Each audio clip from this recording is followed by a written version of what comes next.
Hello, everybody, and welcome back to the T.H.O Movie Reviews podcast, the show where we bring you passionate, honest, and insightful film criticism. I'm your host, Bennett Campbell Ferguson, here to take some of our listener questions. And I've got some of my wonderful colleagues here. You know, we just recorded another podcast, so I'm not going to make them say anything cute or funny, this time around. But I will make them, say hi, just so you know their voices. First up, we have Shaunette. Hello. And Patrick Belin. Konnichiwa. And Maxwell Meyers, who is lounging. Draw me like one of your French girls. Oh. Oh, Lordy Lou. That's going in our Hall of Fame right there. Well timed, sir. Well timed. All right. Our first question. We got questions. We recruited questions from our listeners. And we actually got a lot of responses this year. Yeah, we made it really Does that well. mean people are actually paying attention to us? People like us. Whoa, let's not go crazy, Mo, okay?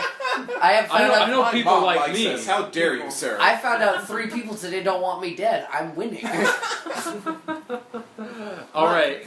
So this one comes from Eduardo Foss, and it is, who should direct Guardians of the Galaxy Volume 3? But I thought, this would be a good occasion to go answer that question, but go beyond it a bit because, as I was saying before we started recording, James Gunn being fired by Disney, for me, that is the story from the industry that has been, that I've been thinking about the most lately. And so I know Mo has a lot to say and wants to recap what happened. So Mo, I'll give the floor to you. If you've been living under a rock. Bear in mind that I have a very biased perspective on this. So if I would encourage you to look out, if you're interested in this story, seek out the facts on your own, draw your own conclusions. This is my understanding of how the events played out. So, a few years ago, James Gunn, writer-director of Guardians of the Galaxy, who's worked on a bunch of really gross-out, kind of weird horror movies like Slither or weird dramas like Super, stuff like that. Wrote the Dawn of the Dead remake that Zack Snyder directed. Yeah, he works in that kind of trashy kind of cinema area, and it's before he graduated to working for Disney. He posted a bunch of really bad, tasteless jokes on his Twitter accounts that mentioned pedophilia and rape that were just not funny. He shouldn't have made them. They weren't good. And then, around about 2012, when he got hired to direct Guardians of the Galaxy, he got called out for them. And he said, "I'm sorry I made those jokes. I was trying to be an edgelord, just trying to get a reaction, provoke a response. It was really immature and bad." Granted, he was 40 at the time, so make of that what you will, but he apologized for them and he admitted that he was wrong. And then he made the Guardians movies. And recently on his Twitter account and on social media, he's been very openly critical of the Trump administration, of Republicans in the House and the Senate. And that's made him a target for members of the alt-right, including Michael Cernovich. For those of you who don't know, Mike Cernovich is fucking garbage.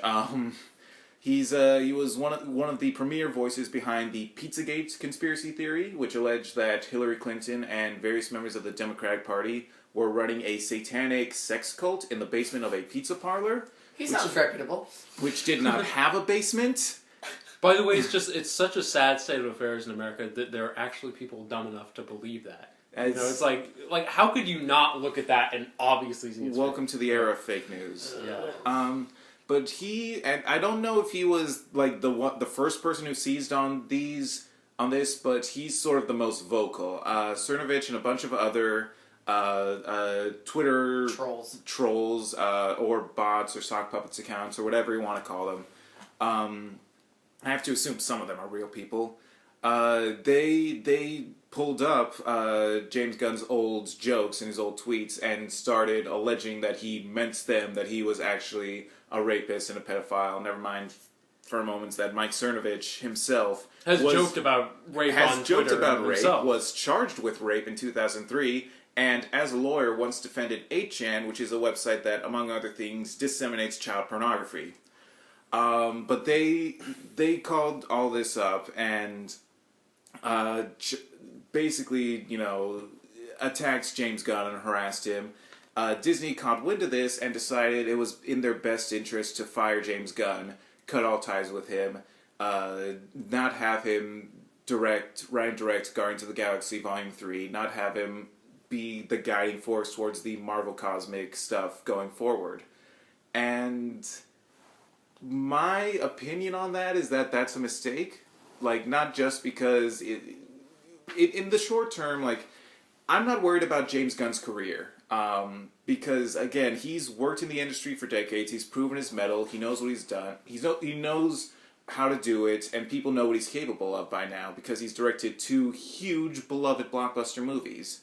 I'm not worried about that. What I am worried is about a major company, one of, if not the biggest entertainment giants in the industry right now, kowtowing to the alt-right, not protecting their artists from harassment, not protecting them from baseless accusations, and ultimately just letting them go over these controversies. And I'm not condoning what the good jokes James Gunn made. Obviously, they're tasteless, terrible, should not have been made, but he apologized, and he's endeavored to do better going forward, and I think he has. The Guardians movies are about growth. They're about change. They're about not being such a child anymore and growing up and being a responsible person for yourself, for your family. There's been an outswell of support for James Gunn. Most of the cast of Guardians have kind of played coy about it. They're just like, we love every member of the Guardians family. Well, actually... with one exception. Oh, no, I was going to say that apparently they've all come forward at this point. Recently, they've all come forward in support of James Gunn. But it definitely didn't happen right away. They all came forward, I would say the most... the strongest voice was Dave Bautista. Absolutely. Because he was the only one who specifically said, like, I am not okay with what's happening. From day one, Whereas like Chris Pratt, tweeted, a Bible verse that maybe was a reference to the situation, but it's like, it was vague enough that it could be read in a lot of ways. So. How old are these tweets that they're referring to? They were from, I think, like 2008, 2009. Yes, like late aughts, early 10s. Yeah. But again, Disney knew who this guy was when they hired him. Well, I'm sure the thing is, I'm sure they combed through his tweets. Yeah, I'm sure when they hired him. This is only about PR. They have no ideological ground they're trying to defend. I mean, this is all about they're trying to I'm look sorry. good. There are some things that are dug very deep that you cannot find, and you're going to be surprised when they come up. But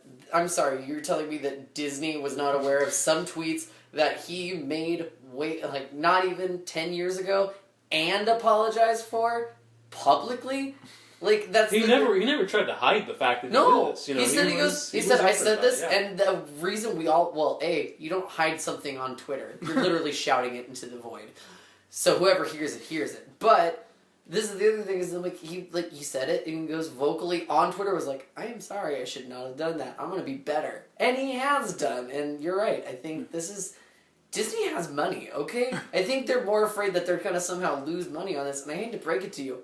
People are going to still see this. You're not going to lose that much on it. I think their idea is they're going to lose anything on it. They're going to lose reputation. That's what they're worried about. Well, and again, all this proves is that it doesn't matter who you are. Apparently, whoever you were 10 years ago is who you are now. Yeah. And that's not, I don't know. I mean, okay, there was a big trend back in high school. I knew a lot of people who were making dead baby jokes. Those are not okay. I remember them. I did not, because I was just a lot of times they weren't funny. But do you know what? I know a lot of those people. They don't tell dead baby jokes anymore. If I brought it up, you'd probably see them go, oh God, I can't believe I did that. This is the thing. We're all younger and we do things, stupid things, and then we grow and we become better people. How old is James Gunn now? 50-something, I think. I'll find it out. He was very much a mature adult when he made these tweets. Yeah. Well, I want to say... I'm not defending that at all. No. Yeah. I want to say a couple things, because I feel like I come at this issue from a lot of different directions. Like on the one hand, you know, there's the part of me that like feels like you can't, you know, write on Twitter where everybody's going to see that you like it when young boys touch your penis, and then expect there to not be consequences. And you know, to his credit, you know, when Disney fired him, he was very gracious and said, "I accept this decision." You know, but on the other hand, I do think that like there can't just be this like fire and brimstone mentality of like when, you know, someone makes a mistake, we purge them, you know, from the system. Scorch the earth. Yeah, scorch the earth. You know, I feel like in any like healthy democratic society, there has to be a space for, you know, atonement and even redemption. And it would be one thing if, you know, he was like, you know, someone like Roseanne Barr who was like doing horrible things like over and over again to this day. But he's a guy who did horrible things, said horrible things, and made a very clear effort to like improve himself. You know what I mean? And like I feel like that can't count for nothing. And I understand like kind of like, you know, the post Me Too mentality of like, you know, like anytime like a man in power crosses the line, we have to get rid of them. And you know, certainly I think, you know, someone like, you know, Kevin Spacey or Harvey Weinstein or even, you know, people have, you know, done terrible things that are much less, you know, I believe in that mentality, and I think that's important. But you know, when you have someone who, yes, made terrible mistakes, but you know, has obviously made an effort to do better, I just don't see how it can be right to, you know, take away that person's job, because, you know, honestly, you know, I mean, if someone wanted to, you know, dig up things I said years ago, you know, I you know, it's like, I mean, we have all said things that we would be embarrassed about. We, you know, and you know, whether or not we haven't all said things like what he said, but that's not. I do it in person every day. But that's, you know, the issue is, it's like, you know, there has to be, again, I think, you know, it can't just be like, and again, you know, I mean, what happened is what happened, but I do think it sets a dangerous precedent to, as you point out, kowtow to these people who, you know, don't even care about this from an ideological standpoint. I mean, Cernovich, you know, is much, I mean, is clearly, you know, a terrible human being. Did James Gunn attempt to defend what he said, or did he completely accept that Disney's firing him? No, you know, he completely accepted it, which is I feel like, you know, so further makes the case he stands by what he said originally. No, he already apologized for it. I think he's like But of course he apologized, but he doesn't. He's not denying that he made those comments. Yeah. Oh no, and that for me, like, it almost more than anything makes the case that he should be rehired, because it's like he's not like, you know, saying like, you know, oh, my account got hacked, or, you know, it's like he's not saying he was on Ambien. Yeah, he's not saying he's taking responsibility, and like, I mean, that's what an honorable person does. And I hate to sound like I'm sympathizing for the white man, but I will say this: I'm like, how many people have been brought forward with charges in this whole Me Too movement? How many of them have actually just said, "Yeah, I did that. That was something I did. I apologize." I can think of one example of that happening. I can only think of one too. Yeah, and so I'm like, I mean, and I hate to be like, well, at least he did that. But I mean, this is the thing. He didn't physically hurt anyone. Yeah. He just said some terrible things. Yeah. And therefore, you like, how much more does he? I mean, how much does this man really have to apologize more than I said I'm sorry once? And I mean, if that's their decision, I guess I have to accept it. Do you guys know what the tweets were? Because I actually just went digging for it. I can't really find it. What is the nature of them? Pedophilia, rape, just... He would say things like, you know, like, the greatest thing about getting raped is that when you're not being raped anymore, it feels, yay, I'm not being raped, you know, and stuff like that, you know. Some of these, like, got scrubbed, but apparently he joked about, like, you know, 9/11, and, you know, and I mean, there was like multiple. I think the pedophilia jokes were the ones that, you know, really got the most attention, because there were a couple. See, sorry. That's a different topic. I would actually, and I read an article before we started talking about this. Was trying to find something else. They actually brought up Rub and Tug, the movie with Scarlett Johansson playing a Yes. transgendered man, which we may or may not cover a little bit of today. But what they bring is they actually bring these two movies together. The firing of James Gunn and Scarlett Johansson I saw that article. cast out, and that what it does is actually sets up a very dangerous precedent where movies are like you cast someone in a role, but the internet makes a fuss, so therefore they have to move. They have to do something else. And in the case of Rub and Tug, it's lost funding. It's movie, probably not going to happen. It might not happen at all. And I mean, sure, you didn't want Scarlett Johansson playing a transgendered man, but now we don't have a movie with a prominent transgendered character, which, I mean, historically, we could argue that queer cinema has had plenty of straight actors playing gay characters to bring it into the zeitgeist. Movies like Brokeback Mountain or The Kids Are All Right with Annette Bening and Julianne Moore, painting what is a very normal, not scary, relatable story about people who are different than you, but aren't bad. And now that's not going to happen. And so we have to ask, at what point does the internet get to make the calls for these artistic projects that they have they're not going to put any producing money into it, they're not directing it, they're not writing it, they're not casting it, they're not costuming it. They're just saying, I don't like it because of this reason, and they're like, well, I guess we're out. And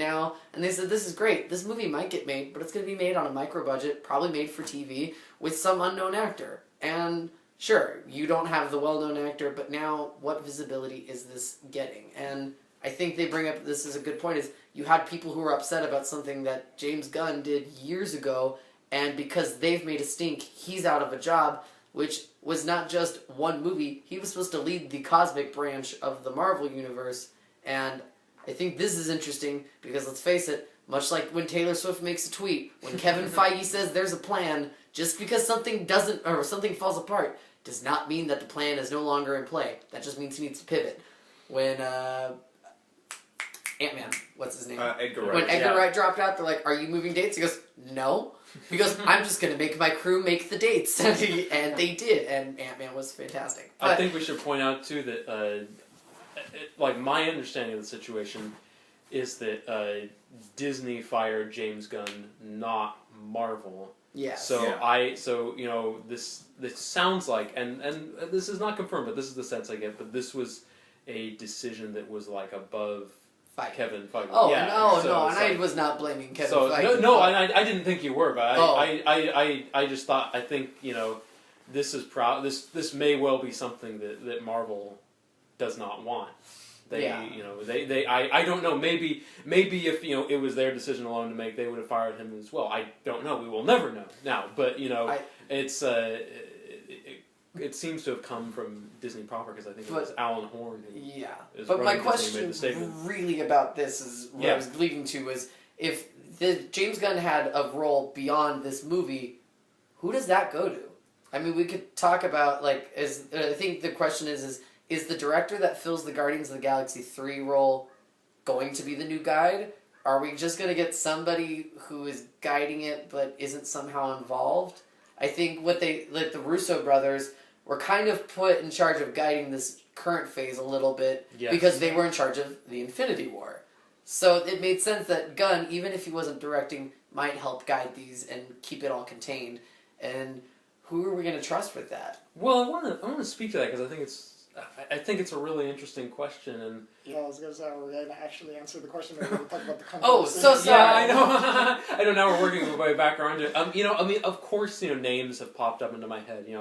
Inevitably, I thought of Edgar Wright because I think he could balance the humor, with the sentimentality. I think those are important. And he's got an ear for soundtracks. Absolutely, yeah. That which is obviously a major asset here. But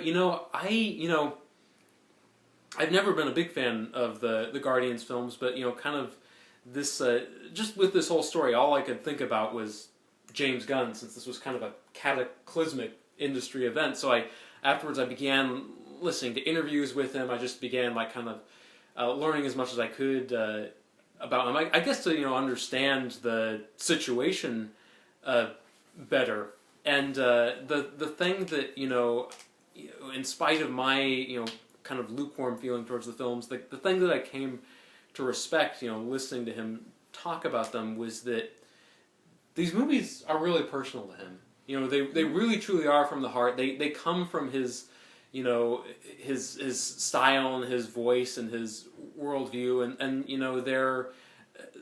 they're as much a part of his DNA in the way that Spider-Man was for Sam Raimi, that Batman was for Christopher Nolan. They're very personal, and that got me thinking, like, I don't know if you can move forward without them. I mean, they will, of course they will, if they have but to, I will. don't know if there's a creatively meaningful way to do it, because what kind of learning more about James Gunn taught me is that James Gunn didn't direct Guardians of the Galaxy.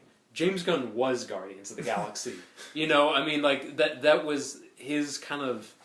It just seems that his approach, his voice, his eccentricities were the reason those existed. Ben, are you telling me your answer to who should direct Guardians of the Galaxy 3 is no one should direct no one except him should do Guardians of the Galaxy 3? Yeah. Yeah. So you're telling me I was given a question and you're not even going to give it an answer? I gave you an answer. I said Edgar Wright could do it. That's true. And I'll give you another answer. I think if he didn't suck anymore, Robert Rodriguez could do it. But we're talking a Robert Rodriguez. Not the A Dame to Kill for Alita era Robert Rodriguez. I'm thinking more like early 2000s. I don't know if he could do it now. The only other name that I saw brought up that I would be okay with is maybe not as a director, because I'm not entirely certain about that, but at least as a writer, bring Nicole Perlman back into the fold, because she wrote the first draft of the first movie. Because a lot of that did come from her. I do think, especially Guardians 2 was definitely a product of James Gunn. But the first one, I don't think she gets enough credit for the work she did. Like, we have the Guardians movie because she wrote such a good screenplay for it, and Marvel thought it was a good enough idea that they could go forward with it. Yeah. So I would say bring her back into the fold anyway, because she's got the chops. Yeah, why not? But... Have her work on Guardians 3 if you wanted to, if you were going to go forward with it, with or without James Gunn. Yeah, I would say put her in script duties. I would actually, after this last weekend, I think Patrick might agree with me, maybe. Alex Garland. What does he do? Ex Machina and Annihilation. I see. And and this is the why I would go with it. The visuals of Annihilation are stunning. They're things that maybe you would never think of. The crocodile with shark teeth. That was intense. The tree people, there's glass trees, there's just so many things to see in that movie while also at the same time feeling so many things all at the same time. And I think Guardians is that. It's visual and feeling and also acting. And I think at the very least, he's a proven sci-fi director.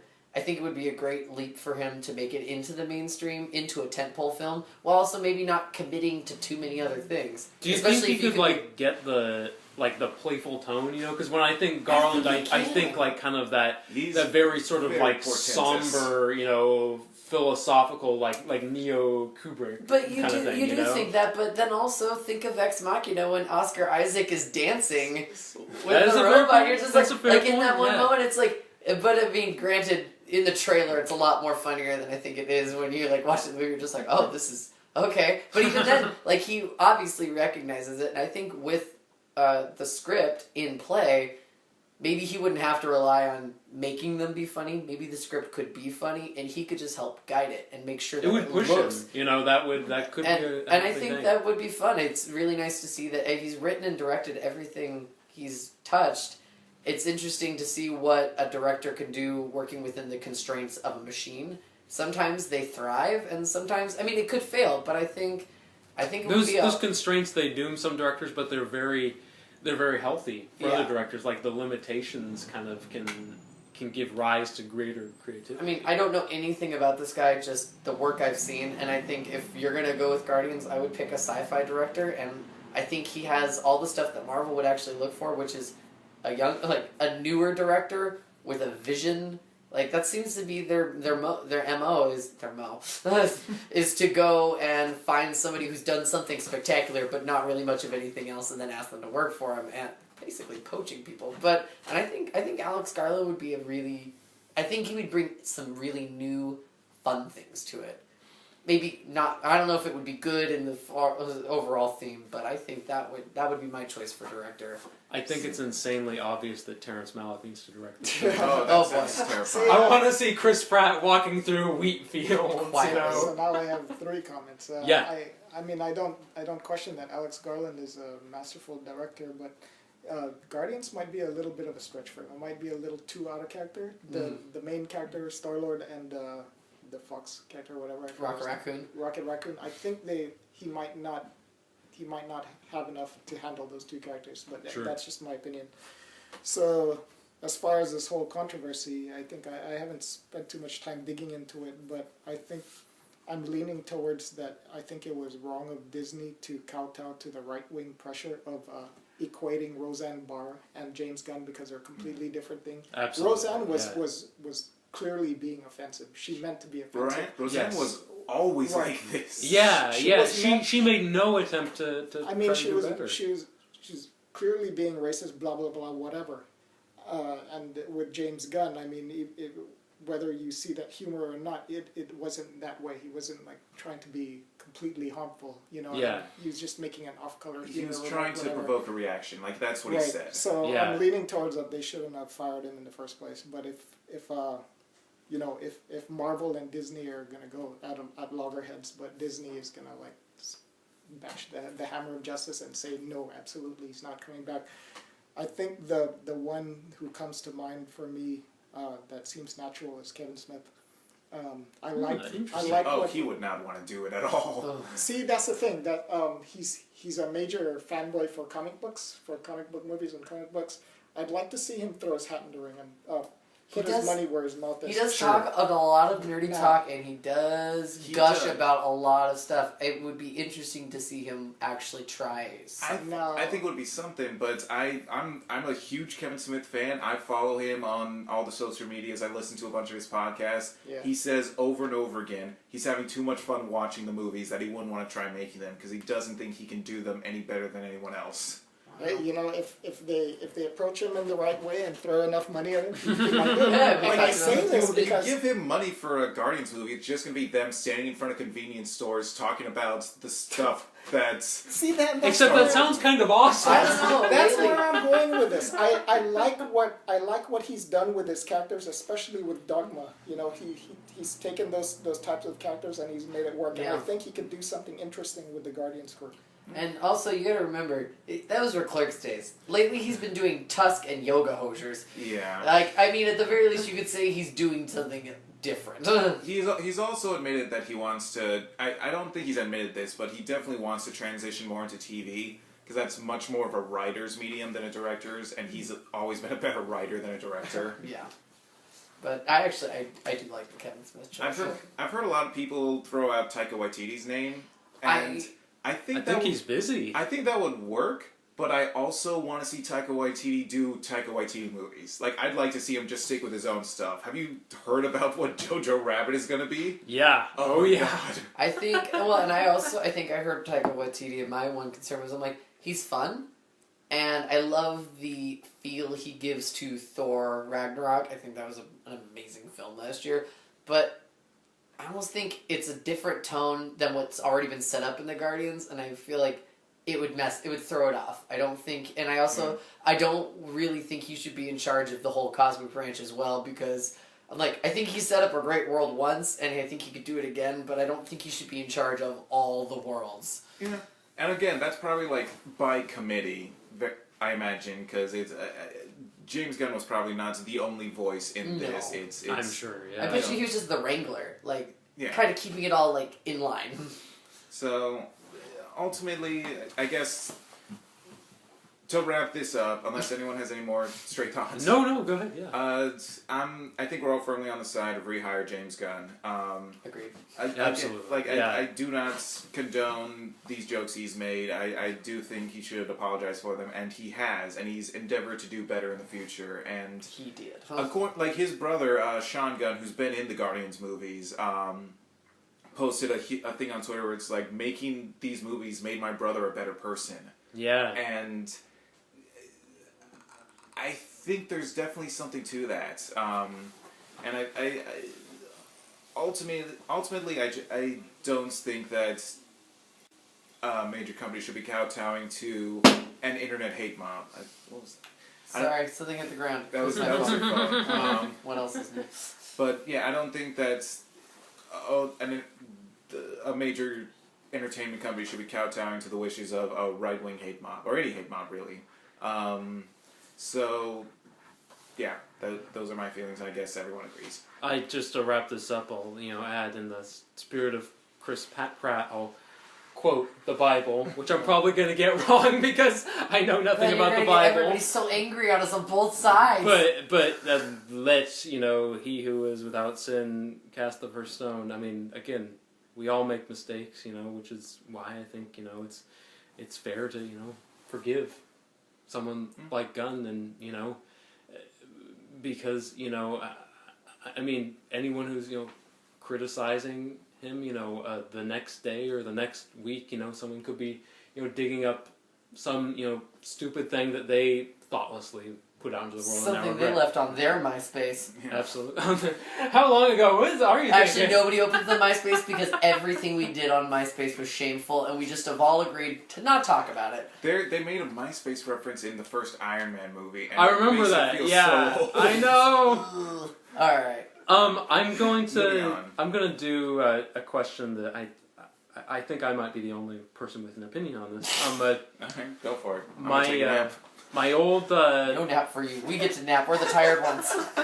my old friend Alex Weesey, who I was in band with in middle school, asked me. My question is, why isn't A River Runs Through It one of the most critically acclaimed movies of all time? So Ben, why is A River Run Through It not so critically acclaimed? So well, first of all, I'd never seen A River Runs Through It, so I watched it the other day so I could answer this question. It's a film. It came out, I believe, in the 90s, based on the Norman MacLean's memoir. It's just about a family growing up in Missouri, or no, it's Montana. It's Montana. I feel terrible. I'm such bad research here. It's Montana. Do you recall the year it came out? I can't remember the year. Who directed it? Robert Redford. Okay. Family growing up in Montana in the early part of the 20th century, and Brad Pitt's in it. Tom Skerritt's in it as the father. I really liked it. It had a kind of an episodic quality. There aren't, not every scene there is there to move the plot forward. It's kind of like a rambling movie that just tracks what happens in these, brothers' lives as they grow up, as they, come into conflict with one another. It's, it's a very kind of, it's not a showy film. It's a very kind of simple, straightforward movie, and I appreciated that, and I liked that. As to why it's not one of the most critically acclaimed films of all time, I mean, that's very difficult to answer because, why is anything not one of the most critically acclaimed films of all time? Films, strike people differently. We've been talking about the new Mission Impossible. It has an incredible Rotten Tomatoes score. It's 98%. I would maybe give it more like 70%, or 75%. I really like it, but, just because of who I am and the experiences that have shaped how I react to movies, I reacted it differently than some people. But if I could guess it, A River Runs Through It, I remember in a digital video production class I took, my professor, the one time he mentioned it, he mentioned it in a very kind of like sneering way, like, A River Runs Through It, that movie just won Best Cinematography because it was pretty, like, Unforgiven should have won Best Cinematography, and there's real disdain, and, it's... Wait, it won Best Cinematography because it was pretty. So it succeeded in the parameters of what a cinematographer is supposed to accomplish. I know. Wow. I wish you'd been there. But and this movie won Best Music just because the people liked the music. Yeah. Wow, man, the music was good. How dare they? How dare they? But it's again, it's a very simple, sentimental story. I think sentimentality is honestly never in fashion. Like even the sentimental movies that are really popular, like people always like have to like kind of, put a caveat by it. You know what I mean? Like like Titanic. Like such a big movie, but it's like it became kind of like a punchline. I think because like people were became ultimately uncomfortable with like how hard on its sleeve it was, and it was like not cool eventually to like it. And I sort of get that, because like you guys heard me joking about kind of the sentimental lines in the Aquaman trailer. My father was a lighthouse keeper, my mother was a queen. It's easy and it's fun to like make fun of that stuff, and I get that. It's tough to get heart right. It is. It's a challenge. Yeah. It's like. I don't know. You talk about sentimentality. Because I think it's because we just got done talking about James Gunn, but I think of Guardians too. Just that we do end on a funeral scene. Yeah, and they take it seriously, and it's like, yes, you're watching a CGI talking raccoon. You're also watching him realize that people do love him, and that when he dies, people will come to his funeral and celebrate his life, and that's honest, and it's weird, and I'm tearing up talking about it. What the hell? It's difficult to pull off sentimentality, especially in an era when it's like filmmaking is so much in the extremes because production costs are either bloated beyond reason or micro budgets. So like you have to justify sentimentality by pairing it with action and romance and all this over-the-top big stuff, or your movie has to run on sentimentality or intellectualism or something that gives you an edge that doesn't need to be visual necessarily. I have a comment about that. Yeah. So, to me, when the question sounds a little misleading for me, because when I think of, I haven't seen the movie, by the way, so I can't talk about the movie itself, but if I recall correctly, the movie, when it came, around the time it came out, it was actually reviewed very well. It was critically acclaimed. That's what I thought as well. The tricky part here is the end of the question where it says of all time. Why it's not critically acclaimed of all time. In my opinion, movies that are critically acclaimed of all time in that sense, what they all have in common to me is that they capture the zeitgeist in some way. Yes. And that's why we remember them. And the fact that they're very well done also makes them stand the test of time. Now, in the late 90s, there was a lot of, this impending 2000 that's coming up. Yes. There was a lot of disaster movies coming out and blah, blah, blah. And now I want to bring in Titanic. And the reason why that is critically acclaimed of all time is because it was a decent movie. I mean, a lot of people hate that movie for, a lot of its sentimental reasons, right? I mean, it's a sentimental movie just like that one.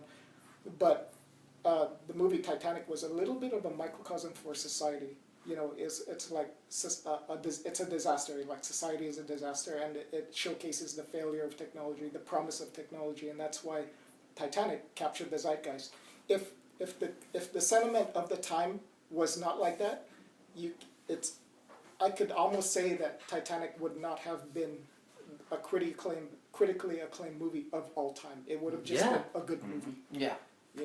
That's probably why A River Runs Through It is not talked in the same breath as like Titanic or other movies like that. I think I love that you made that distinction, because I think that's so important. Yeah, and honestly, I didn't even think about it that way, but now that you put it like that, I think you're absolutely right, and I think when I think about A River Runs Through It, I think I don't necessarily think it's a zeitgeist movie, because it's very rooted in its time, in the early 20th century, and I don't think that's a bad thing, necessarily. But then you are right, when we think of these movies that endure, when you think of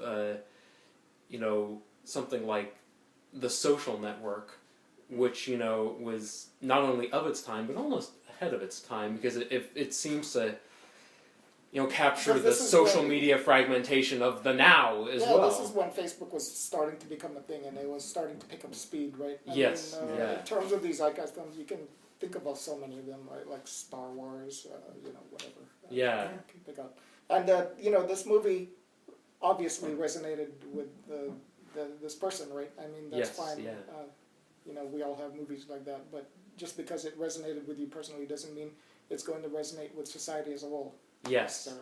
Well, think about my own favorite films of all time, and some of them I think some of them I think are zeitgeist films, and some are not. Like some are so idiosyncratic and kind of like outside of whatever was going on society at the time. Like The Hitchhiker's Guide to the Galaxy, one of the best movies I've ever seen. One of my favorite movies. Not a zeitgeist film, it's really just pure silliness, and that's okay. But then that is going to affect a movie's traction. Yes, the most recent one we saw was Black Panther. Yeah, well, that was a zeitgeist movie. To some degree, absolutely. yeah. I would say, I don't know what is like the big. What won Best Picture? Shape of Water. Shape of Water, yeah. I'm trying to remember the Oscar movies because that usually is the stuff that does it. Shape of Water, Call Me by Your Name, Three Billboards Outside Ebbing, Missouri, The Post. I think for me, Lady Bird. It's probably Get Out. Just Yeah. I'm incredibly biased because I love that movie. No, Get Out. Get Out would be the one. It was in theaters for 6 months. Absolutely, it was talking about a very critical social issue. There's more than one kind of racism. It's not just it's not just Charlottesville. It's a different way of looking at race that's nonetheless harmful and regressive. Yes. Well, it's also masked in a horror film. Yeah. And it's socio-psychological thriller. The social thriller is what he called it. So I think that does hit on that point. Is I think when time goes on, we're gonna remember Get Out, and Call Me by Your Name is gonna be rotting in hell for not being gay, for just being bad. Poor Call Me by Your Name. That movie's taking a beating. You know what? We always pick one thing to make fun of. Yeah, if it's Call Me by Your Name, I can. I'd feel bad if we were making fun of a good movie. I could say it. I'm bisexual. I'll take him down a peg. Shall we get rolling? Let's move on. Okay, which question should we do next? Really? You guys want another superhero question? Sure. Okay, this is a long one. It's actually a lot of questions packaged together. This is from Omar Rivera. It's in 2013, Steven Spielberg said that superhero movies are the modern Western film. Do you think that still applies? How much longer do you think it'll be before superheroes stop making as much money as they do now? Do you think a superhero movie will win a major Oscar award? I want to weigh on this before I turn it over to you guys. And first of all, these, I don't think we can answer all of these in one go. So just, if you will, pick the ideas that most interest you in there. What most interests me is that, Spielberg. I remember that moment, when he said, eventually, superhero movies are, the Western of this era in terms of their stature as a genre. Eventually they will go the way of the Western. They will fade. And I remember, that's a quote I've thought a lot about over the years, and. But of course the fading hasn't happened yet, to say the least. I always thought that it's so easy to look at that question in a kind of either or fashion. Either they will endure forever or they will die. And I don't see it that way because I feel to every genre there is a season. Yes, musicals will never be as big as they were in the age of The Sound of Music and West Side Story. But then again, musicals haven't disappeared either. Go ahead, keep going. I have an idea on this. Just keep going. So I think I see genres. It's yes, maybe they have their peaks, but I see it as they ebb and flow. I suspect. At some point, there will be a decline of superhero movies, but that may not be for another 30 years. Mm-hmm. That may not be for another 100 years. It's very hard to predict. And even if there is a decline, who's to say there won't be, something that revitalizes interest, in the way that, True Grit or Django Unchained kind of, at least reminded us. Yeah, brought back the Western, maybe not to, the same heights, but certainly, brought it back. And so, I think it's just, it's a complex thing. I think, there are going to be peaks, there are going to be valleys. This is a very big year, for superhero movies. The 3 highest grossing movies of the year, Incredibles 2, Avengers Infinity War, and Black Panther, those are, 3 superhero movies, That probably won't be the case next year. Probably, Star Wars Episode 9 will be the biggest movie of the year. But, I just don't think it's, I don't think it's cut and dry. It's definitely not going to be Solo this year. Those ticket sales are so low. Yeah, even when tired, I can still think of that bad pun. On the other hand, it had the biggest opening of Ron Howard's career, as he pointed out on Twitter. Oh, lovely. Wow, that sounds like a man grasping at straws. Yeah, but I did this. With regards to what you were talking about, I think there's certainly an ebb and flow for genres, but I think they also evolve over time. Yeah. Because we do change how we look at these we change how we take in these sorts of stories. So, like, taking Westerns, for instance, we start off with, very classic, traditional stuff, the John Ford, the Howard Hawks kind of stuff. And then we transition and they kind of fade from the public eye, and then they come back with a boom with the spaghetti Westerns, which are kind of not necessarily deconstructing, but bringing a certain level of grit and of violence and of intensity that wasn't there before. And then we get kind of neo-Westerns, which rethink that. And in the modern age, we do have movies you can classify as a Western, but they're not in the same mold. So you have stuff like True Grit, like Django Unchained, like The Revenant. We had Damsel come out earlier this year. Oh, yeah. I mean, but even before that, there's always been an undercurrent of Western films being released. 310 to Yuma, which was a remake. Yes, there was that one, I don't even remember the name of it, but Renee Zellweger was in a Western. I think that's the thing, is that will it ever go away? Maybe not. Really? Will it become something else? Probably. It won't be as prominent as it is now. Probably. I can guess. But yeah. We are seeing the idea of what you can do with a superhero movie. We're seeing that on TV with the Netflix Marvel shows, with stuff like Jessica Jones and Luke Cage, where you can have a different sort of superhero story.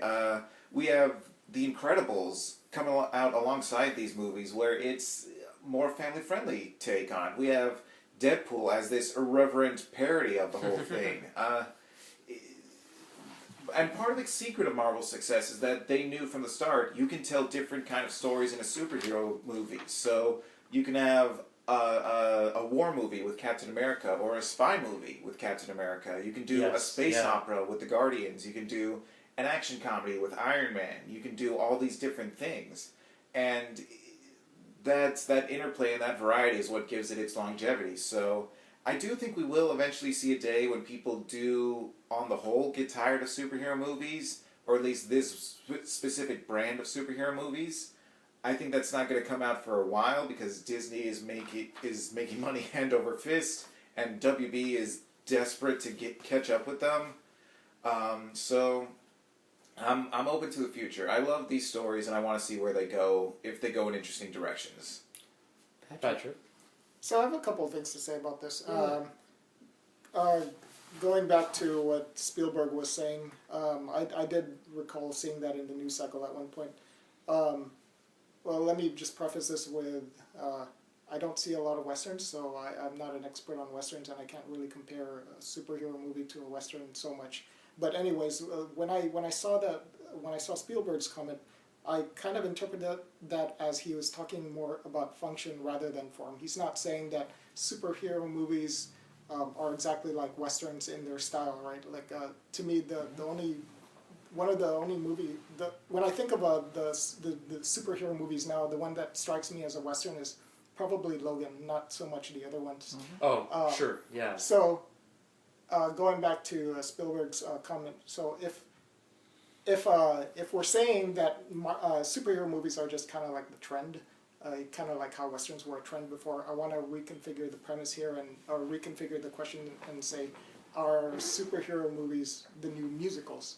And that goes to my next point, which is I think I'm not a film historian, but when I look back at the reason why musicals were popular at the time, because I think they coincided with a change in film production. I think Hollywood was just starting to introduce CinemaScope and like 70mm film, so that allowed directors and filmmakers to introduce a new kind of screenplay storytelling that a lot of people haven't seen before. And it just so happens that this type of CinemaScope and presenting films in 70mm just so happens to be very conducive to musicals, to translating musicals. Because I mean, you can't take The Sound of Music and do it in like a 4:3 black and white. No sound. That sounds horrible. It's gonna be like the Hills would not be so alive. Musical ever. So anyways, I was gonna get to my final point here. Yeah. So I think when a certain type of film becomes popular, I think it kind of coincides with technical development in the way films are produced. That's a great point. Yeah. With that said, let's go back to 2018. And I think in this last 10 to 15 years, I think visual effects have just come to a certain point where it's now possible to take a lot of these characters that were previously in comic book form and to put them into live action screen in a big screen and not look so cheesy. Yeah. You know, if you go back to a superhero movie back in the 70s, like Flash Gordon, for instance. Sure. The film production technique just wasn't there. It looks cheesy as fuck. Yeah. But if they were to like, say for example, reboot the Never-Ending Story, it would look much different. You know. Yes. And they're able to take like Ant-Man, whatever, pick any character you want, and they were able to release that now. And I think there's just a backlog of those kind of films that they're able to do it now, and that's why it's a trend. Well, one thing I think it's important to remember is like when the first Spider-Man film was in production, they didn't even know that like a CGI Spider-Man would work. That that would come across, and I know some people still feel like it didn't work. I personally feel like the CGI, despite a number of imperfections, holds up. But but the point is like. The technology would not have been there in the 90s. Yeah. You could only have done that in the 2000s. So, honestly, the technology even for Iron Man was not there until really not that long ago. Because if you made Iron Man in the 20th century, he probably would have looked like RoboCop. Yeah.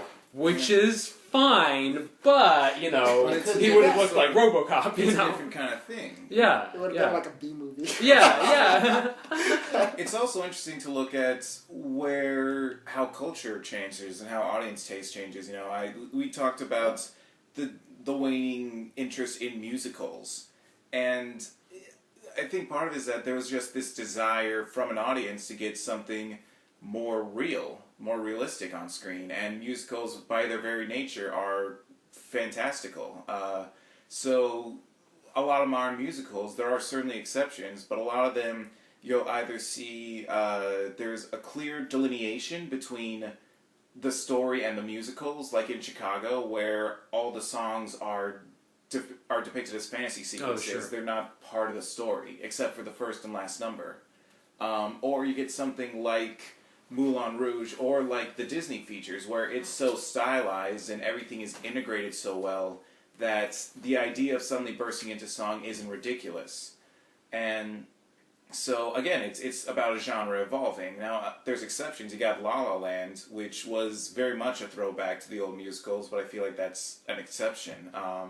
You look at something like Les Miserables when they made that. Do we have to look at it? Yeah, no! Not directly. Everything looks so grimy and like dirty and realistic for like poverty-stricken France, and then they're bursting out into song, and it's like, this doesn't mesh well. So it's interesting to look at, has I feel like there's a lot going on, even though it's only been a decade since the Marvel Cinematic Universe started, but how they've changed in response to the world, in response to audience taste. Because you have a lot of the Marvels... The thing that people like to bring up about Marvel is that it's a lot more hopeful.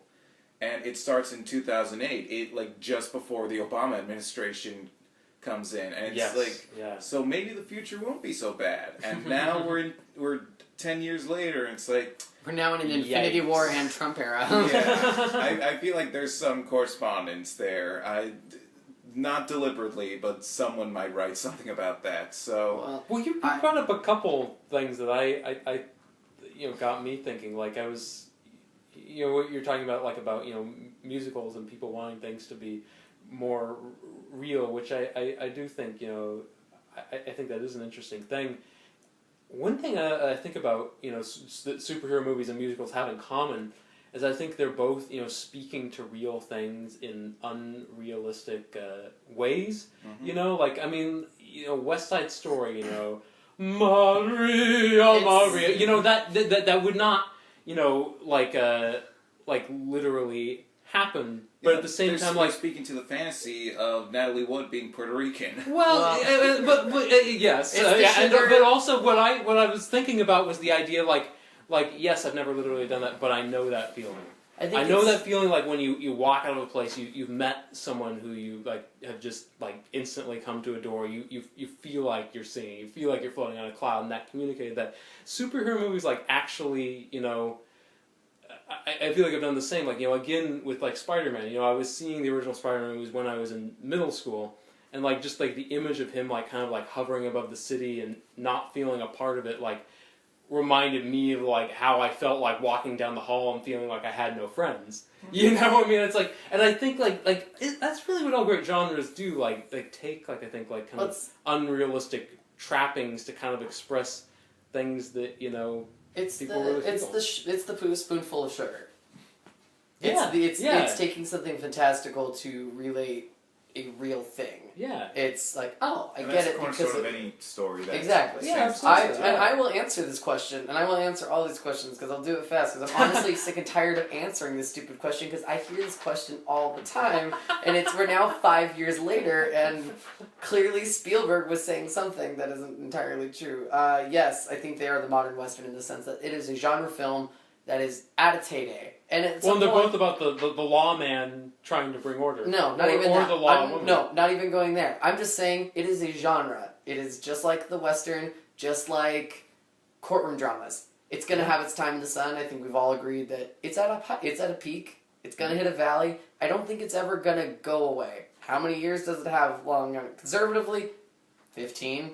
I would say 15. I think 25 years is either, unless it's really great all 25 years, I think it's probably going to drop off at that point. And then at year 30, it'll come back. If you're wrong in 15 years... If I'm wrong, I would... How about this? I will be happy to be wrong. Honestly, right now I have 3 Marvel movies. One was really great, one was okay, one is depending on the day. But you know what? Still, I can count on them to be good. If I can count on 3 good movies a year for 25 years, I would be happy as a clam. I might only go to the theater 3 times a year. But do I think a superhero movie will ever win a major Oscar award? I will say this. If we're talking the big 5, picture, director, or any of the acting, so 6, maybe directing, probably not ever best picture. I want to answer this. Well, never. Ever. It will never happen. Doesn't matter how many new members they recruit. You're talking over me. I'll go because I was about to go with no. I also said never. If you remember. Okay, but I just want to say even with the Academy bringing in a new class of members, they've done that before and still nothing changes. Every year it's Deadpool might be an Oscar contender. Wonder Woman might get nominated for Best Picture. I just think, among the, Academy elite, there is a real, snobbery. Oh, trust me. If you know me, Ben, I'm sorry, you know me more than anything else, is that I know the Academy without ever being a part of it. And trust me, it will never win Best Picture. And if a superhero movie does win Best Picture, it's not going to be a Marvel movie. It's not going to be a DC film. It's going to be something that's like adapted from a comic book that you just like you forget was a comic book. Like all the other movies that are based off books were like, oh yeah, that was a book. Like Call Me by Your Name. Yes. Wait, is that the same question, or is that? That was all part of the same question. All those questions are bundled in there. Yeah. Okay, so I didn't answer that second part. So my quick take on that is. How long? Just a second. Oh. If in terms of Academy politics, a lot of them are born before 1955, then I would have to agree with Ben that no. Until the demographics change. A comic book movie has already won a major Oscar. The Dark Knight for Best Supporting Actor. Yep. Now, granted, I will be the first to admit they only gave it to him because he died. Yep. That's the... I mean, no, I will say this. I never want to belittle that performance. That performance was great. The Oscar. But let's face it, the Oscar was given to him because he died. It's like wow, that was amazing, and he's gone. Yeah. Like, but never will I ever say that he won the award because he died, but he did a great job. I can see it if they get, like, some major technical achievement with one of these movies. Like, because that's kind of what they did for Alfonso Cuarón for Gravity. That's true. Because he had this amazing technology and told the story in this really new, unique way. Yeah. So if they can do that, I also don't see it happening for any of the MCU or DCEU movies because they're very much they have this brand of being assembly line, producer driven, just kind of summer blockbuster fare. If we got a quote-unquote art house superhero movie that was like legitimately groundbreaking, then maybe, but I don't know. It's weird. I mean, like I don't know. They should have done Shazam in the Boyhood style. 10 years to make Shazam. That sounds... How? What? Why? Because then you see how he approaches being a superhero at different ages. But over a very long time. that movie many years ago with a character named Hit Girl. What is the name? Kick-Ass. Kick-Ass. Yeah. Is Kick-Ass considered a comic book movie? Or yes. It was based on a comic book. Yeah. Okay. I think I would nominate that for a major award. No. Not Best Picture or anything like that, but at least screenplay. See, this is the thing is, I think when he says a major Oscar category, I don't think they mean the technical ones. I mean, I could imagine any Marvel movie winning a technical award. I think Best Picture. I was like Best Picture or any of the acting. I mean, acting and then directors. Really, those are the ones that anybody. And maybe screenplay. Yeah. Maybe I could see it. I don't know. I wouldn't give it to Kick-Ass just because my feelings of Mark Millar have soured over the years. Like he's got some chops. He's done some good stuff, but he's one of these guys who never grew out of trying to shock people for its own sake, and that's not great. That's a great answer. we should move on, but I will say, like with the Ledger thing, I'm not certain that you guys are wrong that he would not have won had he not died, but I'm not certain you guys are right either. I think it's possible in the sense that like there was a little bit of extra momentum, and that the fact that he died gave this greater impetus to honor his whole career and kind of like overcome this Academy snobbery about those movies, and indeed a lot of genre films. On the other hand, I mean that that performance was the most acclaimed supporting performance of that year, and was as much as I love Christopher Nolan, that performance was largely responsible for why that movie became such a phenomenon. Mm-hmm. So I think it's tough to call. Best reviewed movie of 2015 was Fury Road, and yes. It got its 6 Oscars, but they were all technical achievements. Yeah. There you go. I mean, and it was nominated for the most. It wasn't even just critically lauded. It was like almost every category. It was so, and it only walked away with the technical awards. But that's not to belittle its accomplishments, because that's that movie's amazing. So good. Next question. We should probably do maybe one more. I think we have time for one more. Okay. I'll give you guys a choice. That's what I'll do. Ooh. Okay. Democracy, you gotta love it. Do you want to talk about rub and tug or the 70s? 70s. I could do either. I think I know my answer for the 70s question. I think I'd go with the 70s. I feel not that I don't love tugging her, but I think the rub and tug question might be a longer conversation. And I think we already talked about that a bit, so let's talk about the 70s. We can tackle it another time. Yeah. This is from my sister, Fiona Ferguson. Why are the 70s idolized as a great period in filmmaking? What will people in the future say about today's films?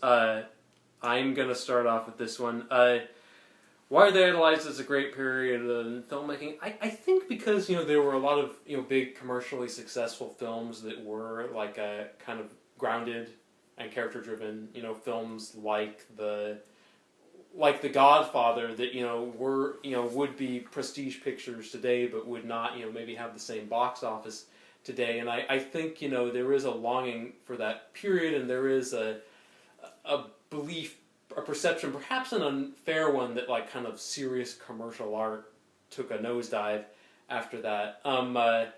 I don't necessarily think that's the case, I think also too, though, I mean, like on the flip side, that was also sort of like the, basically every giant like special effects blockbuster today, I think, owes a debt to the original Star Wars and Jaws. Yeah. And, absolutely. Those both came out in the 70s. So I think, that was sort of the birth of a lot of the movies we like now. Of course, those movies were vibing off, a lot of other movies like, The Wizard of Oz, for instance, But, I think, when you go back to watching A New Hope, when you go back to Jaws, there's a sense of like, like, wow, like this is, this is the real McCoy, this is the real deal. This is where like a lot of the building blocks, the foundations were laid for kind of these grand scale epic entertainments.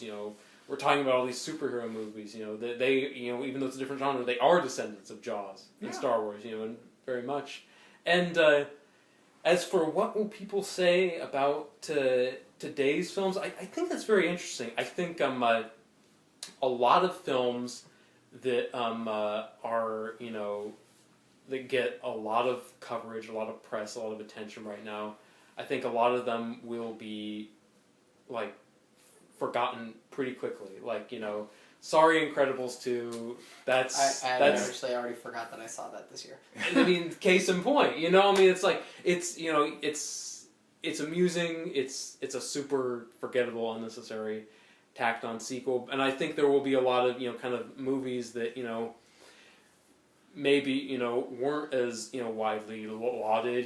Films like Inside Llewyn Davis comes to mind that are gonna endure because they're kind of perplexing to a degree, and people are gonna come back to them trying to crack the case and figure out what did this mean? What's the essence of this? So I think things are not gonna age the way people quite expect. I mean, we've talked a lot about The Fountain.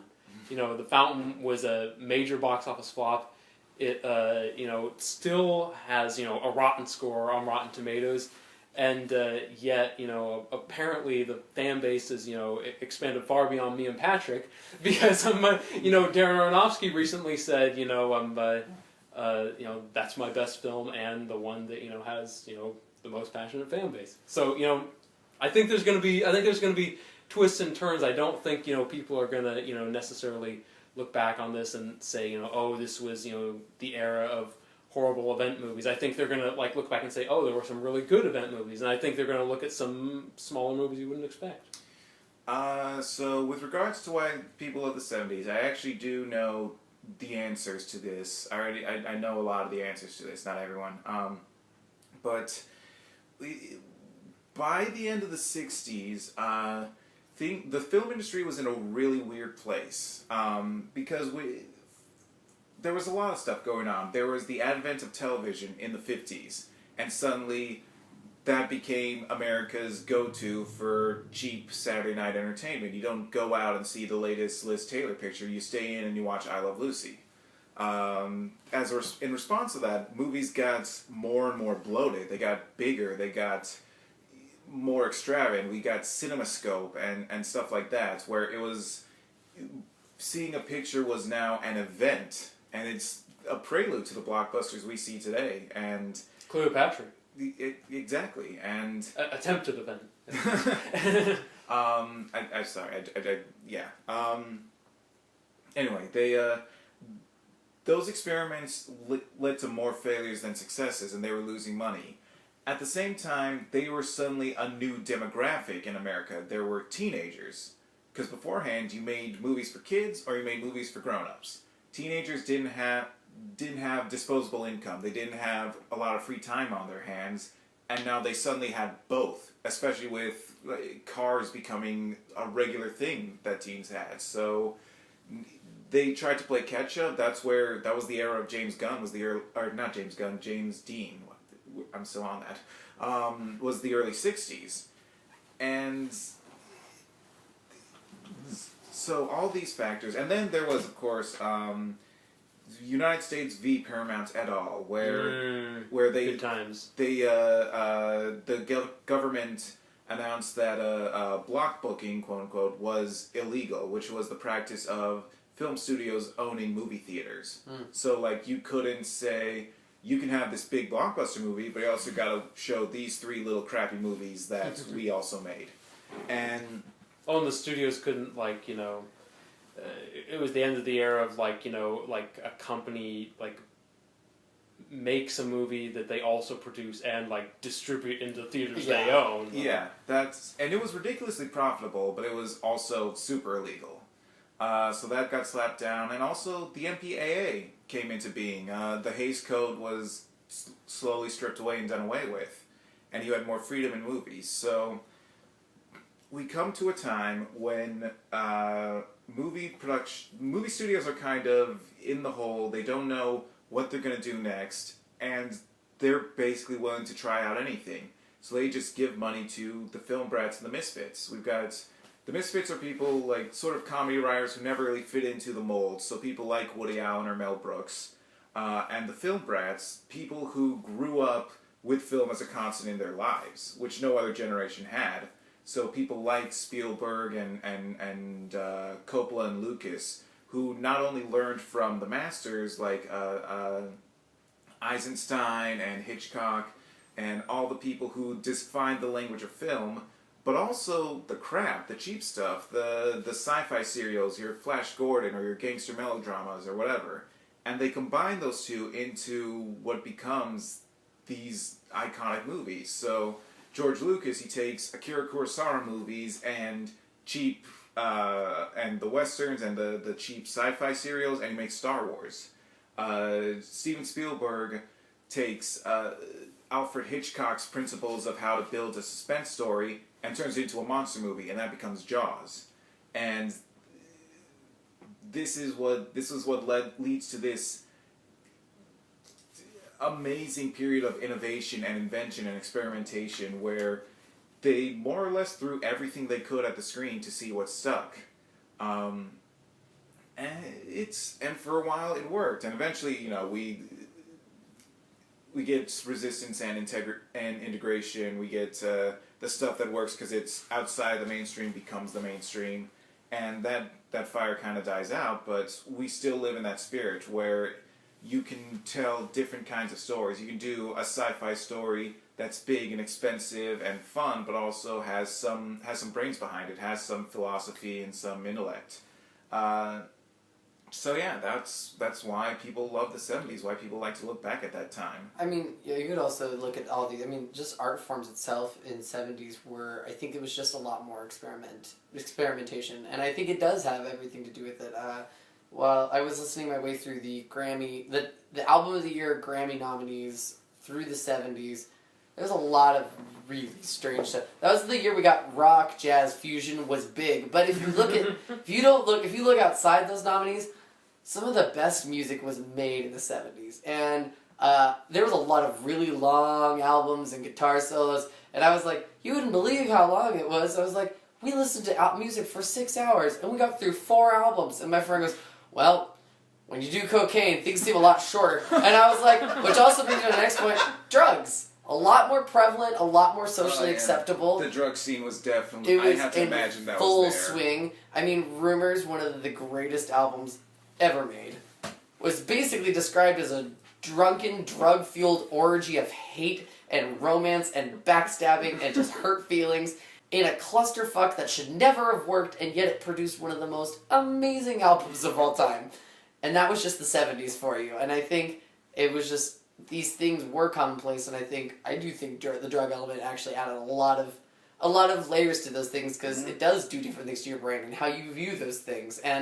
But yeah, I think really what we do get in the music and in the movie world, which also really work hand in hand with one another, so it was a great heyday for both, and doing both together, working in tandem was really amazing, and which gives you those things of, like you said, sci-fi, or, suspense and monster movie, music and movies, and it's just weird. I think there was just enough good things happening, and enough people, like you said, that have the knowledge of the old world with the knowledge of the new world, who are producing creative new things. And I did recently, I was like, oh, I love this movie. This movie's great. 70s. Oh man, that movie's amazing. 70s. It's astounding. I think it's just really, the simple fact is, why is the 70s lauded?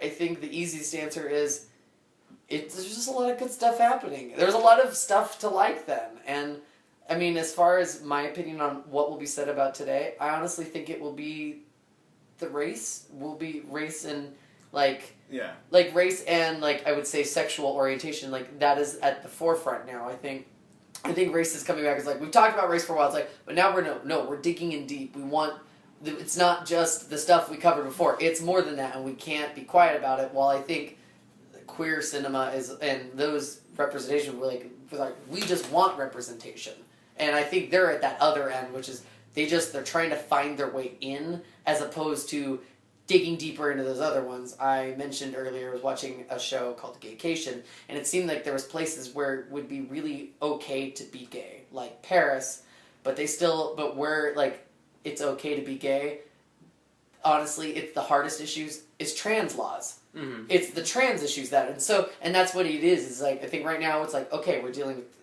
this thing, later we're going to have to deal with the deeper stuff as we keep going, and I think this will be known as the time of the year we finally dug in to these deeper things that have not been talked about. I would agree with that. When you look at this era of cinema, people will definitely remember the rise of the superhero movies and the rise of franchise blockbusters and cinematic universes and stuff. But also, it's definitely a time where Larry Wilmore has called this our Wakanda moment, where it's a time of unprecedented exposure for black creators and people of color. I think a lot of that, I was listening to an interview, Rafael Casal and David Diggs, they wrote and starred in a movie called Blind Spotting, which came out today. They talked about, they wrote that movie years ago and tried forever to get it made, and one of the big things that helps them get it produced and get people interested was Moonlight winning Best Picture. And suddenly it's okay, and there's your crossover. We can get a black prestige picture too, and I think there's certainly a certain, I think part of it is that there's a demand for this in the audience. We went through the Oscars So White campaign twice. Yes. Before Moonlight won Best Picture. And this year we do have your mainstream stuff like Black Panther, where we've got Sorry to Bother You, we got Blind Spotting, we've got a bunch of others that for some reason I can't think of right now. But we have Black Klansman coming out. Yes. That's gonna be some shit. Oh man. But I think that there's that. The hopeful part of me thinks that it's also people missing Barack Obama and wanting to go to movies to see eloquent, intelligent black people on screen. Yeah. But that might be my, again, liberal bubble. Well, I mean, you look at how well the Ruth Bader Ginsburg documentary has done. You look at how well Won't You Be My Neighbor has done. You know, I think, you know, like they're both kind of like Obama-esque figures. You know, I think I guess what I'm trying to say is I think you may be right. I mean, you know, the old cliche of you don't realize what you have until it's gone. I think people are, you know, I think people are looking for Obama on screen to a certain degree. Well, and I definitely think that this is a great time for people of color, because I was recently, after watching A Lion Winter, I was like, all of a sudden I was on like a kick. I really wanted I wanted more like royal, like monarchy, like British royalty dramas, and so I was like, I'm gonna watch Elizabeth. And I just never realized, because I've been watching so many movies as of late, I was just watching, I was like, man, there are no black people in these movies at all. And then I was like, well, this wasn't made that long ago. Why is that? I was like, well, that's part of it, but also just historical accuracy could be given an argument. But I was like, it's just nice to see that 10, 15, 20 years later, there is more diversity, and I think we're hitting that stride, and I think it's so good. Mm-hmm. Yeah. And also, I'm interested... We're still in the relatively nascent days of the Me Too movement. We're only like 6 months into that. But I want to see where that goes. I want to see what happens if it does lead to more women getting a voice behind the camera.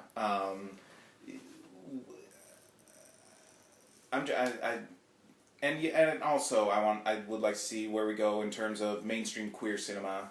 Like the reaction to Rub and Tug about this demand for visibility and authenticity in these kinds of stories, that there is something dangerous about the idea of audience response dictating a movie's production, not even like how much money it makes, just like how it's made in the first place.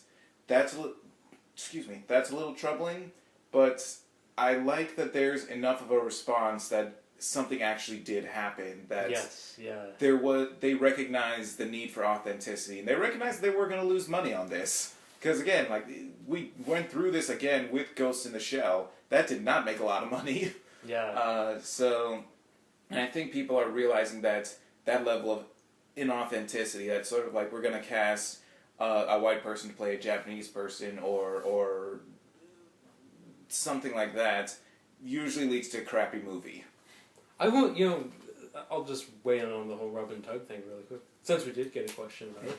But you know, I kind of feel like, you know, I mean, you know, now, you know, the movie's very likely not going to happen now that, you know, she left, and, you know, Johansson left, and like, on the one hand, like, there's the part of me that thinks, you know, like, oh, maybe she should have stayed, then at least we would have had a movie. There's the other part of me that thinks, you know, like, get it together, Hollywood. You know, just like, you know, like, lower the budget a bit, you know, so you don't, like, need a big star, and cast, like, an unknown trans actor who deserves a shot at, you know, you know, having a great career, you know. So I feel like to a certain extent, like, I don't understand what the problem is. You know, like, make it for $1 million, you know, or something, or even less, you know. Or how about Scarlett Johansson step out of the project but offer to executive produce it and pony up a nice chunk of change, or even like play a supporting role or something.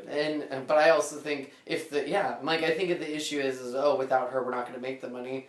And I think she made the right choice of stepping out, and she said it was after talking to her friends that she realized, she goes, I see why this is a big deal. She goes, so I will willingly step out of this role. But I think that would make her go, and if that means that the project dies, then if I were her, I'd be like, it shouldn't die, I'll fund part of it. If someone else wants to get in on this, I'm like, let's make this happen the right way. Yeah. If that's the case, but I don't know. We should wrap up. But Patrick, Patrick, did you want to weigh in on the 70s? I don't know. Should I? Yeah, of course. Could you repeat the question again? Just to put us back on track? It's why are the 70s idolized as a great period in filmmaking? What will people in the future say about today's films? So I want to get over the obvious aspect of this. I think there's a lot of nostalgia and looking at the past with rose-colored glasses. So, you know, there's going to always be that going on, but that's not the most important. That's not the most interesting part. I think the most interesting question is, why are films in the 70s what they are? But think we should make a note that back in 1977, people saw Star Wars as this pretty cool movie that a shitload of people liked and enjoyed. They did not foresee 2018 Star Wars to be this Lucasfilm behemoth that it is. No. Now, and the reason why we look back in hindsight with rose-colored glasses is because it's become kind of a formula. Sure. A lot of those groundbreaking films in the 70s created this formula. And I think why the question is being asked now, I feel like we're coming to the end of that cycle. I think once we hit peak superhero movies, and once it becomes fatigued, and once people start retreating from that, they're going to start looking for something new. And people are not going to be going to the movie theaters anymore, and the people with money are, we're going to kind of go back to that cycle in the 70s where, if I recall correctly, I read that in the 70s, not a lot of people were going to the movie theater because it wasn't that interesting. You get movies like Flash Gordon, that's just cheesy as fuck. There was not a lot of really good movies. So the people with money gave these artists a lot of money to do whatever they want because they're like, hey, you know what, we give up. We don't know what the fuck we're gonna do. So they did a lot of experimentation. They saw this guy named George Lucas. Okay, do this and that. It's like, and a lot of people gravitated towards that, and then it created this trend, this Hollywood blockbuster trend that we see now. And then I think we're coming to a point where people are just getting tired of that. And then what I think I said this before when we were talking about 2017 movies. Yes. I think there were a lot of, artistically speaking, some really great movies that a lot of people were not sure what the fuck to do with it. Absolutely. Case in point, Aronofsky's movie. I thought artistically, I thought it was brilliant. I don't give a fuck who says it was stupid. I think it was artistically brilliant movie, and I think we're as commercial pop art film becomes less interesting, the people with money now are gonna act like they did in the 70s and be like, okay, you artists can do whatever the hell you want, and then who know, going forward into the future, don't know. I mean, it's anyone's guess.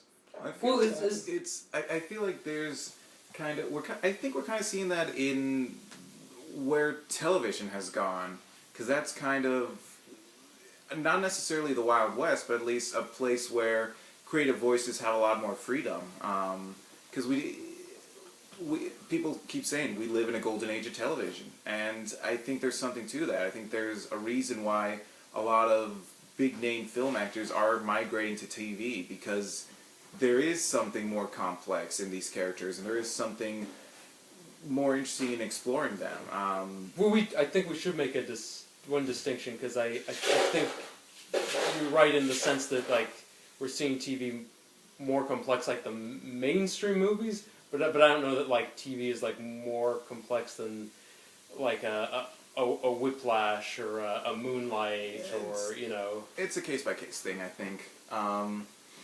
I think the other thing is that there's global distribution that has to be taken into account. You know, we're less likely to see something like a mainstream big budget movie with an out gay character, because they have to sell it they have to sell this movie to countries where being LGBT is not as accepted here. Sure. So that's a thing. It's difficult. It's a whole thing. Oh, I think there's an economic point to be made here as it relates to your television golden age comment. Well, I think the obvious point here is that movies are hella expensive. I mean, if it's cheaper to watch something on YouTube, Hulu, or Netflix, why would you spend money to go to the movie theaters when it's so super expensive? I think in terms of my previous point about a new golden age going forward, like similar to how Star Wars revolutionized theaters, I think the big screen distribution model is going to have to change dramatically. There's going to be, you know, with this new thing with MoviePass and stuff, there's going to be some kind of tiered pricing where you go in an off hour or whatever. I mean, they're already doing this, right? Like $5 Tuesdays and stuff like that. Mm-hmm. I think that is going to extend now. If big screen production is going to stay relevant, it's going to have to compete with small screen distribution. Yeah. Mm-hmm. I think too, like the writing is like sort of on the wall, you know, because like when you have Get Out doing better than Solo, you know something's afoot, right? A Quiet Place did better than Solo. A Quiet Place did better than Solo. I mean, like this is not, this is not the age in which like 20th Century Fox could con people into seeing iRobot. I mean, like it's a whole different era. I think I mean. Sometimes, like, I see, like, box office statistics, and I think, like, oh, man, why did that do so well of all movies? But other times I see things like I see the success of A Quiet Place or Get Out, or even something like Hereditary, which, honestly, I was not that big a fan of, but I appreciated the craft and the boldness, the ambition. I do feel optimistic, which I often feel really jaded about the film industry, but I feel hopeful. I have another economic aspect to talk about. In case anybody in Hollywood is actually listening to this podcast, I think of course they are. Absolutely. Yeah, absolutely, right? Because we're the influence. inside guys. But I would say that one thing that they're not looking at that they really do need to look at is the second run market, because they're so focused on rescuing the first run market that they're completely ignoring the second run market. When I go to Academy and watch like Isle of Dogs or whatever, the theater's fucking packed. Really? Oh yeah. Really? That's fascinating. Well, because we don't want to spend $10. Why would I mean, as good as Get Out was, why would I spend $10 to $15 for that when I can wait a few months and watch it for $4? That's a fair point. Yeah. It's interesting, when the Laurelhurst was second run, certainly that was. I mean, sometimes I wouldn't even get in. I mean, it's that's where a lot of the money is. Shall we wrap this up? Yeah. Yes, I think I'm gonna fall asleep. Well, not because you guys are boring. It's just I'm sleepy. Well, don't fall asleep quite right, because I'm doing a thing. I don't know if I'm gonna keep this up. I'm gonna try and end every podcast forthcoming with a quote. We'll see if it sticks. It may not, but I'm going to try it this time. So, I wanted to end with a quote from A.O. Scott. It's was a chief film critic for the New York Times. It's the mission of art to free our minds, and the task of criticism to figure out what to do with that freedom. That everyone is a critic means that we are each capable of thinking against our own prejudices, of balancing skepticism with open-mindedness, of sharpening our dulled and glutted senses and battling the intellectual inertia that surrounds us. We need to put our remarkable minds to use and to pay our own experience the honor of taking it seriously. And I think that'll do it. Thank you all of us for listening. Thank you to everyone who submitted questions to us. If you like this podcast, and why wouldn't you, please click some thumbs up, subscribe to our YouTube channel. Don't forget to like us on Facebook and follow us on Twitter at T.H.O Movie Reviews. And please check out all the great reviews and content we have at thomoviereviews.wordpress.com.